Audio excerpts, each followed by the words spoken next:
Warning, this video may contain content that may not be suitable for children or anyone else that is easily offended. Strong language, graphic content, nudity, bad jokes, and a possible idiot, aka myself, may be featured in the following clip. Viewer discretion is advised. Channel is not responsible for any damages that you receive watching this video.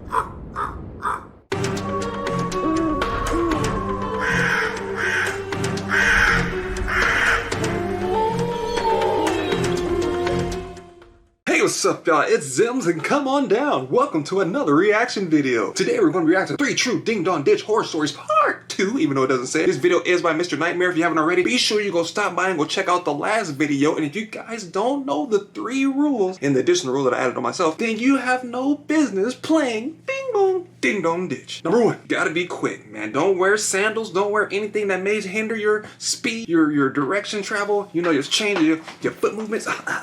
2, do not look back. You have to look back. Just look back once, because once you turn back around, either 1 or 2 things are going to happen. 1, the door's going to be open and they're going to see your face, or 2, you're going to turn around and it's going to be someone right in front of you. And 3, if you fall, you better get back up. Or the one I added on to, if you ring a doorbell and no one answers and you go back and ring it a second time, you're wrong. 1 time and you're out of there. Who is it? God damn it, Dale! Story 1. During Christmas break, my friends Chris, Presto, Robert, Luke, Chase, Jamie, and Kevin were just only watching football all night. Some and names. Decided that one day we would ding dong ditch. Towards the end of our break, we all gathered at a pizza place and started going around town trying to find a perfect house. After we found a house, my friend Chris rang the doorbell like 5 times and we all ran away laughing. Then we did this for a second time and we all ran away laughing again. Wait. When we went back for a 3rd time, my friend Chris again went to ring the bell and he rang it again at least 5 times and we all ran away. Told you don't do it, After man. this time, we thought that the people in the house were just not giving into our prank and we started to walk back to my friend Presto's house. While all of a sudden, I looked back and saw this man charging full speed at us. I told everyone to start running and I saw the panic in all my friends' eyes. Presto slipped while we were running, but was fast enough to catch back up with us. There we go. We then took shelter in Presto's backyard, and we saw the man wandering around the block looking for us until he gave up. We were all scared and decided to just go home, but we wanted to do the same house again the next day. When the next day arrived, I told my friends that this time I would ring the bell because I haven't in a while. No, don't do that. You know he's going to be on the lookout. And y'all would be dumb enough to go back and do the same house. Rule number 4, do not use the same house. Say it with me inside of the chat. Do not go back to the same house. I got up and rang the bell and we all started to run away. We all saw the man again chasing us. After we kept running and couldn't see him, we noticed that the man was now in his car speeding after us. Oh, yeah, his keys ready. This is when we started to split up. Me, Chase, Robert, and Kevin all ran down one block. That was smart. While Luke, Jamie, and Presto ran down another. After Chase and Robert found a place to hide, Kevin and I were still running away from the man. We hid under some trees for 10 seconds, thinking we lost the man. Well, the man started to run over people's properties and curbs, still after us. Damn, is that serious? Kevin started to run away, and I followed him. But because Kevin had a head start, he was able to escape. And the man saw me and nearly hit me with his car while blocking my way. While the man stopped his car in front of me, I quickly took out my phone and recorded this video. Get over here. Where were you going? Sir, I swear I gotta do anything. Where were you going? Sir, I swear I gotta do anything. Sir. I didn't cut you. Fuck. Go, boy, run! Run! God. I can see the man's reaction, asking me where I was going and telling me to get in his car as he was holding my head and arm but let go of my arm to open the door. While he was doing this, he took my hand and pushed his hand off my head, which gave me enough room to escape. While I was sprinting down the road, I remember seeing the man going right back into his car about to chase me again. But since I had a head start on the man, I decided to hide in a bush as I saw him speed down the block trying to find me again. Please tell me you recorded Right it. after this, I told my friends to all run back to my house and that the man was roaming around the block trying to look for all of us. When my friends came back to my house, I instantly showed them the video and they were truly scared. To this day, I have never been as scared for my life as I was that night. What have we learned today, my fellow crows? To not use the same house. Rule number 5, do not go back to the same house the next day. All these beautiful houses aligned on the block, and you choose to use the one that's not answered. I don't get the fun in that. Why would you keep using the same house? But they caught the wrong one. He was jumping curves, going over grass, people's yards and stuff just to get this dude. He parked right in front of him. But if any of you guys ever get chased by a car, the car is going this way, run back this way, because 9 times out of 10, either he's going to have to try to reverse and get to you. By the time you do that, you're going to be out of sight, or 2, he's just going to try to get out of the car and chase you. But by the time he tries to catch up to you, it's going to be too late. And then he's going to have to think about leaving his car out in the open with his keys in the ignition. You know what I'm saying? So it's going to distract and befuddle a lot of people. So just, if a car's going this way, go this way. If the car's going this way, go that way. Tips with Zems on how to ding dong ditch. And it may potentially save your life, my friend, if you're trying to get kidnapped. Story 2. Most kids who play Ding Dong Ditch are, I'd say, between the ages of 10 and 14. My friends and I, however, Give or take. matured a little later. We were 16, juniors in high school. That's still not bad. We live in, I guess, what most would call the typical middle-class suburbs. Must be Most nice. of the houses are basic and look more or less the same. There is one house that a lot of people know about a few blocks away from me. It has an architectural style much different and more archaic looking than the rest. It had a for sale sign out front for the longest time. And I guess around a year after the for sale sign Red disappeared flag. was when the story took place. We weren't sure if someone had moved in or not, as the grass never seemed to be cut. But on an uneventful weekend night, Red flag. 2 friends and I wanted to play Ding Dong Ditch on the house. The reason we wanted to target this house was simply because it was different, and we wondered if the person potentially living in it would be different as well. Different is not always good, people. Please remember that. AKA a better reaction. When we did this, we always had each person ring the bell at least once. My friend Joel went first. He tried ringing the bell, then said back to us the doorbell didn't seem to work. So we made knocking motions. He knocked on the door really hard. Then he ran for the bush next to the front door. That's No too answer. close. That's too close. Joel came running back. It was my turn to go. I ran up to the front door, and instead of giving a loud knock, I banged really hard on the door. Oh shit! As I banged, the door pushed open just a tad, giving me a near heart attack and causing me to Olympic sprint behind the bushes in the front of the house. I crouched down in the bushes alongside Joel and Eric, expecting someone to come outside. But the door just stayed in place, open just 1 or 2 inches. Yeah, that's not right. I guess I banged so hard the door pushed off the latch No. and caused it to creep open. No.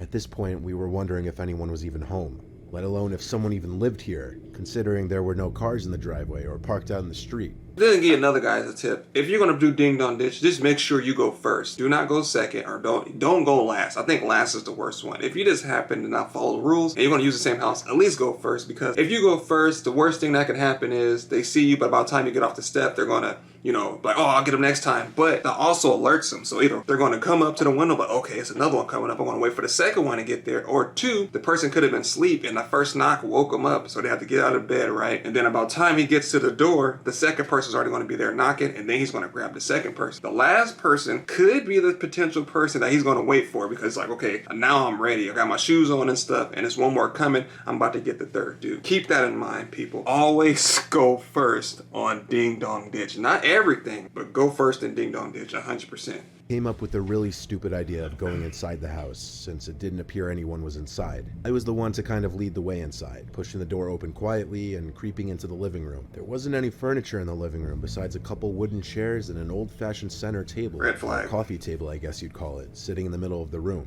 Moonlight mixed with the light from the streetlights outside shone through the windows, so we could see enough if you're wondering how we saw without flashlights. Yeah.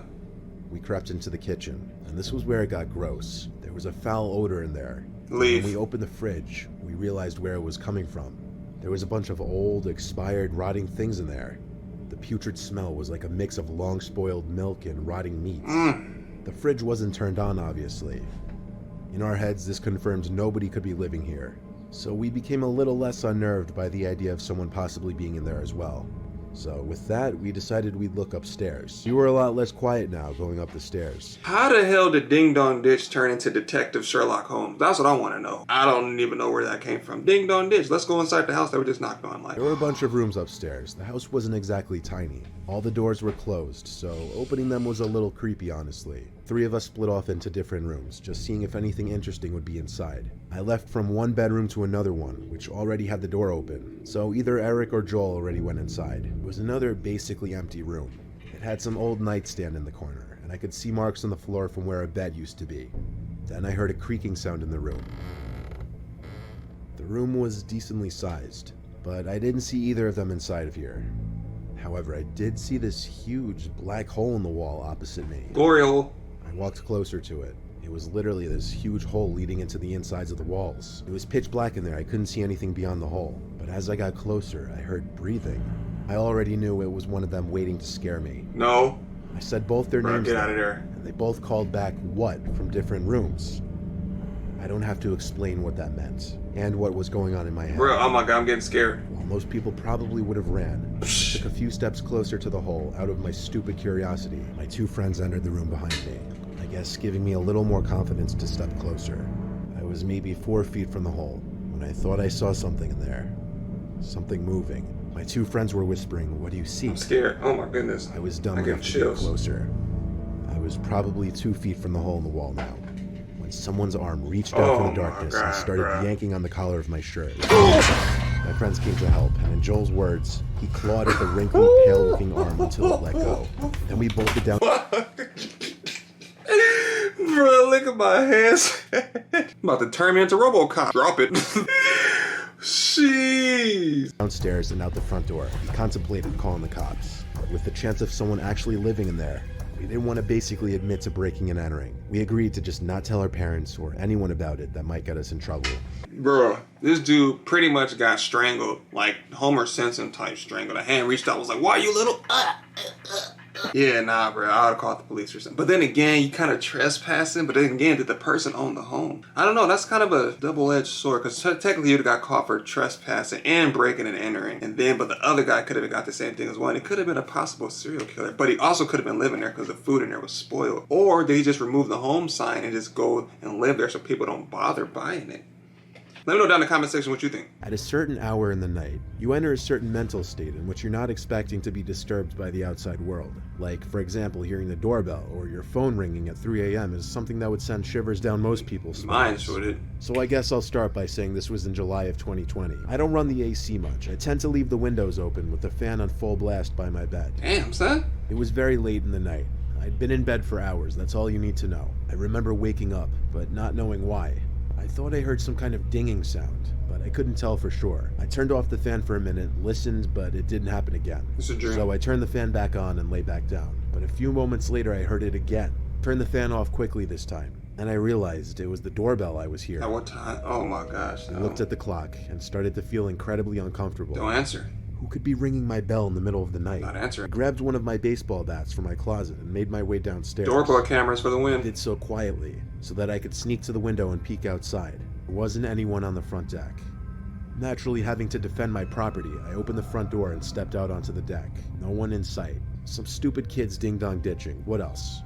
Though all that was going through my head was that any kids doing that at this hour were real sons of bitches. If you have to defend your house, make sure you defend it on the inside because you know your house better than they do. And on the outside, you don't know what they got out there or what they have waiting for you. Please don't step outside, especially with a baseball bat. Like, what you gonna do? Hit a home run? What if they're gonna do? Got a gun? You're gonna bat the bullets? Like, come on, bro. I mean, it's better than nothing, but don't just step outside where you see nothing with a baseball bat. I closed the door, but I sat in the living room expecting it to happen again. I gave it a few minutes. Then as I was halfway up the stairs, I got I you went now. as fast as I could down the stairs and back to the front door. I didn't catch them in time though. I wasn't about to deal with this. I got 911 on the phone and told them some little shits were ding-dong ditching my house at this insane hour. The operator wasn't really helpful though. He said it's very likely just some stupid kids and to just stop answering the door and they'll eventually give up. Well, I mean, that didn't really make much sense to me. He said he called the police and said some punk kids are ding-dong ditching his house at this point in time. And then the operator said it might just be some kids.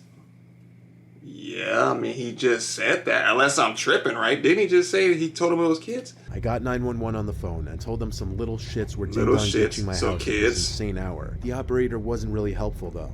He said it's very likely just some stupid kids and to just stop answering the door and they'll eventually give up. But he just told him it was kids. But I don't know, whatever. He just pretty much told him the same thing he said. So yeah, the operator was useless. When I asked, he said to call back if they really don't give up, or if they go beyond ringing the doorbell. Didn't like hearing that though, it made me a little uneasy. Yep. I went back upstairs to my room and turned on the fan full blast to block out the sound of the doorbell.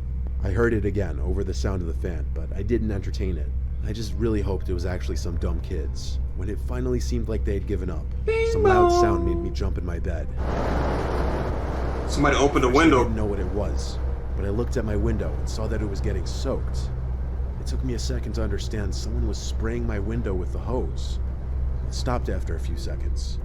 I didn't even want to move out of the bed in fear that they would hear that, even as much as I wanted to go for the phone. Then there was a voice, not of a child's. It was a deeper voice, though I can't say exactly how deep because there was someone calling up, "Hey, come outside to your shed." Was it Corpse Husband? I wanted to be anywhere but in my house at that moment. I got up and looked out the wet window, but there was no one down there. Went for the phone and called the cops again. The same operator picked up. After telling him what just happened, he told me to sit tight and wait for an officer to arrive at my house. Then we hung up. I had a little more peace of mind now, but still, I went downstairs to the den area of my house, which is the lowest level of my house, ground level to the backyard. The back door is in the den, as is the back entrance to the garage. I looked out the window to the shed in the backyard. I could see one of the two doors to the shed was swung completely open. I couldn't see into the shed, and no way was I going out there. But while expecting someone to poke their head out from the shed, I heard a light creak and noticed in the corner of my eye the back door to the garage opening. It opened in a manner that I knew it was pushed. Not about to get me again. It wasn't the wind. Looking into the dark abyss that was my garage, someone went, "Psst," to break the silence. They were inside my house. I went for the front door and waited outside in front of my house. My garage door was open. My idiot self didn't lock it, and I must have not heard it opening over the sound of the Now fan. they're in your house. A police car pulled up in front of my house moments later, and he had me wait with him while he called for backup when he realized this was a break-in case. When two other officers eventually came to help look around the house, I stayed outside with one while the other two checked the house and backyard Did they shed. find someone though? When they said it was safe to come in, I did a little searching myself before they did a police report and left. Of course, from this point on, I always make sure to remember to lock everything. This was extra terrifying for me because it started as what I hoped was just a couple kids pulling a prank, and it turned into someone literally breaking into my You need house. to upgrade your baseball bat. You need to put some nails or a spike or something on that damn bat, because that ain't it, Chief. And then don't leave your house unattended, because that could have been a distraction. What if he said, "Hey, come to your shed," and you're like, "Oh, okay, oh boy, I'm gonna go to the shed." Oh. While you going to the shed doing all that, another dude just comes in and walks in your house and waits for you to get in there, and then they kill you and then take your stuff and then leave. But whoever will turn on a water hose and spray his window is some type of weird. And it was also interesting to see the other side of the ding dong ditch. Usually it's the person that's doing the ding dong ditch, but where you are the person being ding dong ditch, it kind of hit different. But if you guys enjoyed this content, remember this is by Mr. Nightmare. Be sure you go stop by and go check out part 2. If not on my channel, on his channel by swooping down to the description box and hitting that link and go watch the video in entirety. I'll be pausing, stopping, talking, do the whole thing. Thank you guys so much, man. 1,500 is right around the corner. Like I said, I greatly appreciate it. Keep showing love, keep showing support, and the videos will keep coming. I am Reprisal Zems, and welcome to the Crow's Nest. But again, thank you guys for watching, and I'll see you guys next time. Let me know down in the comment section which video you thought was the worst.